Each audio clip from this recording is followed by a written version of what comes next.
அஸ்ஸலாமு அலைக்கும் வரஹமத்துல்லாஹி வபரகாத்துஹு. அலியே, ஆதமுடைய மக்களில் நானும் ஒருவராக இருந்திருக்கக்கூடாதா என்று ஜிப்ரில் அலைஹிஸ்ஸலாம் அவர்கள் ஹல்ரத் அலி ரலியல்லாஹு அவர்களை பார்த்து கூறிய 7 நன்மையான விஷயங்கள். 1.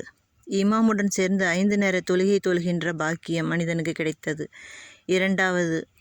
சான்றோர்களோடு மேன்மக்கள் நன்மக்களோடு தோழமை நட்புறவு கொள்வது. 3வது விஷயம், நோயாளியை சந்தித்து நலம் விசாரித்து அவர்களின் தேவையை பூர்த்தி செய்தல்.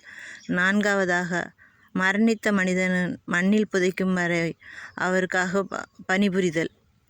5வதாக, தர்மமாக தண்ணீர் வழங்க. அதாவது ஒருத்தவங்க நம்மக்கிட்ட கேட்கும் பொழுது தண்ணியாக இருந்தாலும் அதையும் ஒரு தர்மத்தில் சேர்த்து அதற்கும் அல்லாஹ் தஆலா மிகப்பெரிய கூலி வழங்குறான். அதனால் அந்த தர்மத்திற்காக தண்ணி கொடுத்தாலும் பரவாயில்ல, தர்மம் செய்கிறோம் அப்படின்ற ஒரு நிலைக்காக அதுக்கும் ஆசைப்பட்டிருக்காங்க ஜிப்ரீல் அலைஹிஸ்ஸலாம்.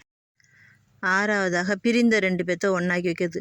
யாராவது 2 பேர் சண்டை போட்டுட்டு பிரிஞ்சிட்டாங்க அப்படின்னா அவங்களுக்குள்ளார மேலும் மேலும் ஒருத்தரை மாற்றி ஒருத்தர் குறை சொல்லி அவங்களுடைய பகைமையை பெருசுப்படுத்தாமல் அவங்களுக்குள்ளே இருக்க நல்ல விஷயங்களை ஞாபகப்படுத்தி 2 பேர்த்தையும் சமாதானப்படுத்தி ஒன்று சேர்த்து வைக்கிற மனிதன். அந்த மனிதனை பார்த்தும் ஜிப்ரீல் அலைஹிஸ்ஸலாம் அவங்க பராமப்பட்டிருக்காங்க.